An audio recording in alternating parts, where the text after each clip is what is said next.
Sa gym. Oh, ayan, ito yung ano ng kapatid ko na si Carlo. Ayan.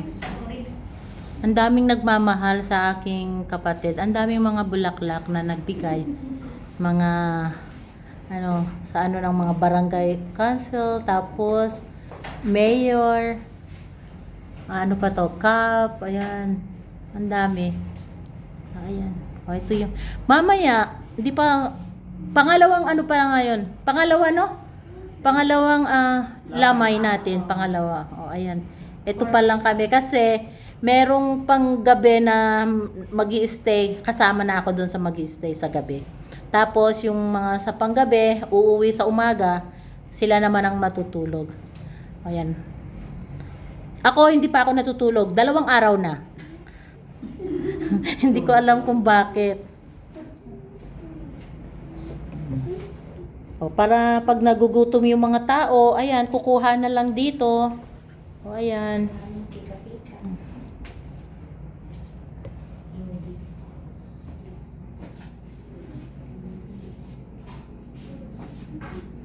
Ayan. Ayan yung mga ano. Pero mamimili pa kami bukas kasi meron pa kaming isang araw pa.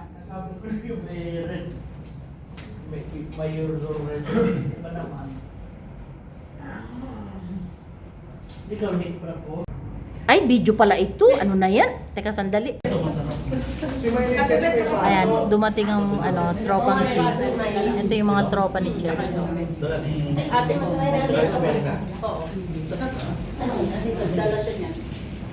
sabi nga niya, ano pa rin, yung wala sa Pilipinas. Wala sa paningin ko. Hindi niya, hindi ka masarap na ito, dala ng asip ko. Amerika.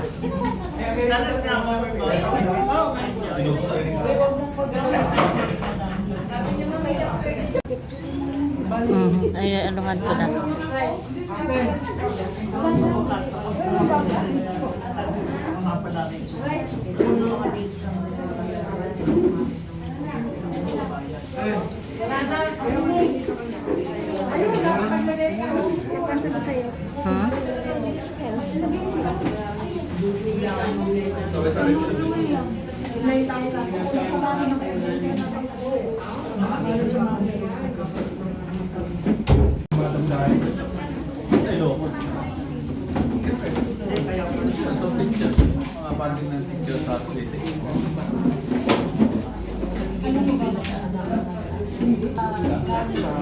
Masarap, bebe ko.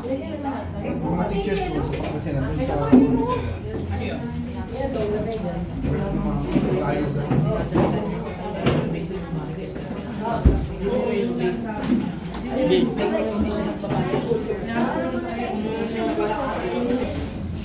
Pauna na kami. Pauna na uli kami. Oh. Magluluto kami ni Ate Mel. Oo.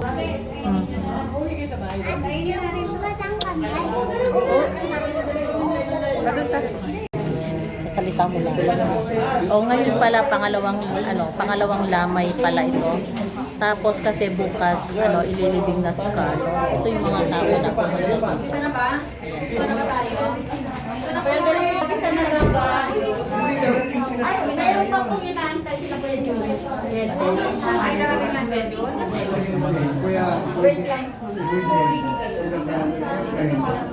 Share na natin sila.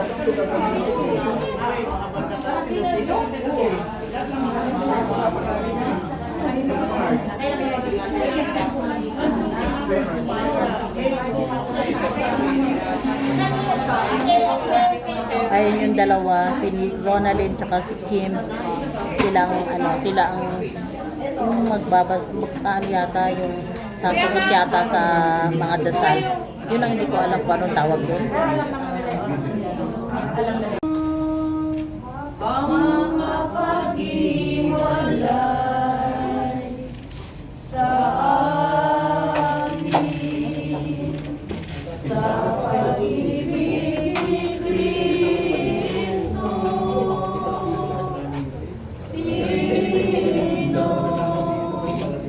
Makapag-iwalay sa atin sa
buhay ng Diyos, maliligtas ka.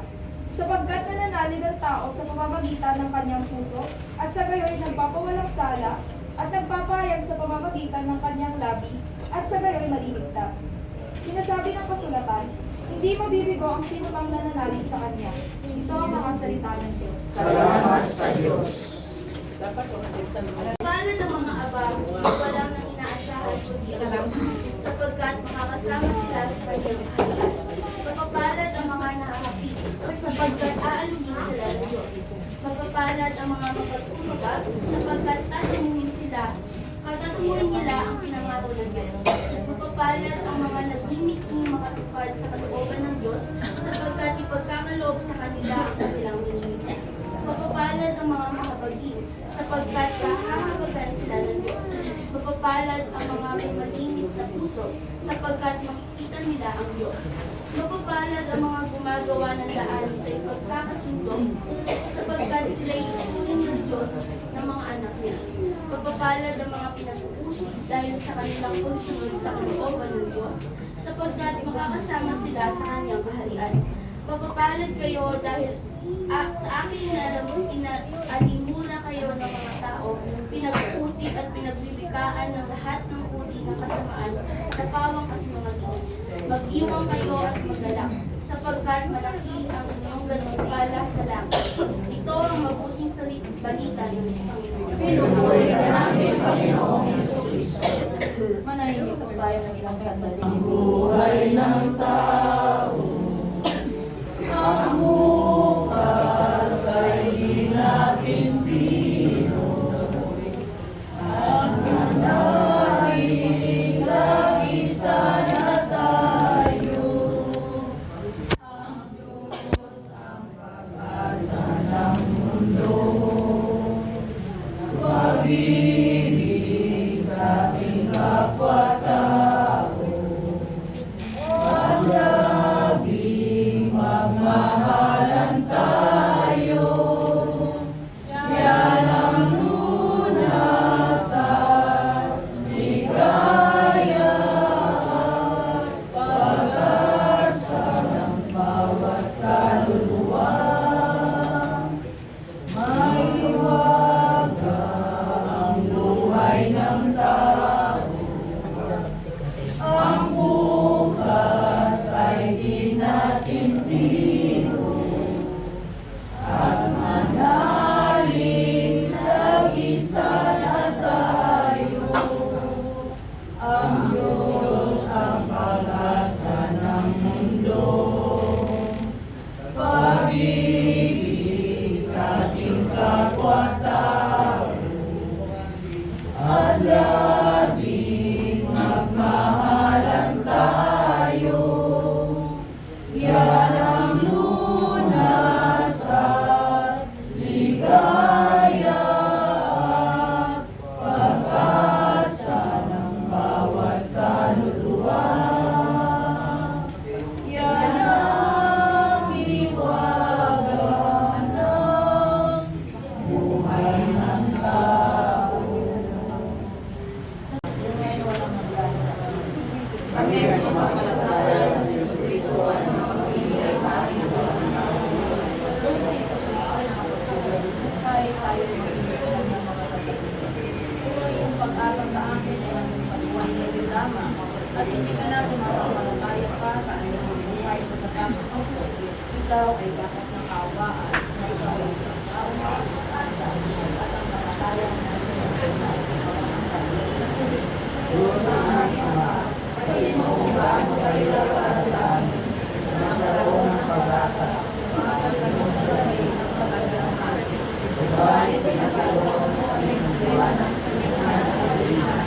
At ito ay ang maligang masasalaya na aming minamahal sa Carlo. May ulat sa pag-ibig. Hindi ay nagpapalisay sa iyong pagkakaroon. Sa pagkalingan ng isang pagkakaroon, kami ay nanalagaan sa iyo.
Bigyan mo kami ngayon ng aming kakanin sa araw-araw at patawarin mo ang aming mga sala para ng pagpapatawad namin sa nagkakasala sa amin. At huwag mo kaming ipahimpulot sa tukso at iadya mo kami sa lahat ng masama. Muling binuhay ng Diyos amang makapangyarihan ay tumanggap ng pangako ng buhay na Panginoon, isama mo siya sa piling ng mga panalong Hindi na dalangin namin ang lahat ng mga lumao na umaasang muling makunan. Panginoon, tanggapin mo sila sa iyong hindi na dalangin namin ang lahat ng kamag-anak at kaibigan ni Carlo. Panginoon, bigyan mo sila ng lakas ng loob at ang matibay. Ipinagdarasal namin ang lahat ng naririto na sumasampalataya. Panginoon, pag-isahin mo kami sa pananampalataya at at bilang tanda ng ating pagmamahal, mag-aral tayo ngayon ng kaibigin na panalangin para sa kaluluwa ng ating mga kapatid sa sari.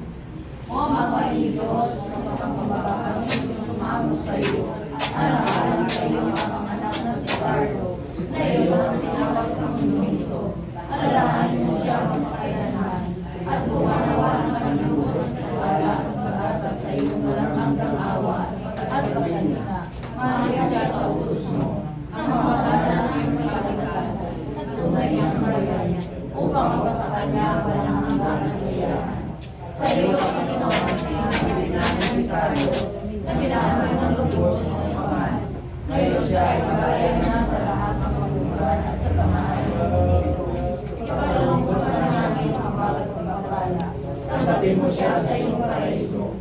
Kung saan wala ng magdurusa, pamamulira, pagbubuhan. Sa halip ay kakiwasayan at kaligayahan sa piling ng iyong anak magpakailanman. Panginoon, nilupit mo ang pantayan sa pamamagitan ng iyong tumana at binuksan mo sa amin ang pintuan na walang hanggang buhay. Nagsusumang kami sa namin mo si Carlo na tumahak ang sumunod sa landas ng buhay ng iyong anak. Sa iyong pagtao sa kanya ngayon, gawin mo na ang iyong pangako. Ipagkaloob mo sa kanya ang iyong kaluwalhatian at buhay walang hanggan sa pamamagitan ng pagmamahal ng ating kapatid na si Jesus. Nagpapasalamat kami sa lahat ng kabutihan at biyayang pinagkaloob mo kay Carlo sa buhay niya sa lupa. Natanda na yung pagpapala ng pag-inasama ng anak ni Jesus ang aming Panginoon. Tunay na mga pag-ibig, tanggapin mo ang mga panalangin na mabuksan ang pintuan ng langit para sa Kanya. Nawa ang gabi namin ang iyong kaliwan sa aming pagkikita. Sa iyong mga salita na nananampalataya, para sa wakas ng buhay, ay makapiling namin kayo kasama ng aming pinamahal na si Carlo. Diyos na aming Panginoon, ang iyong araw ay walang oras, ang iyong awa ay hindi mabilang. Pagpapayaran ang pagkikita ng isipan, na ang buhay ay kaisi at walang katiyakan.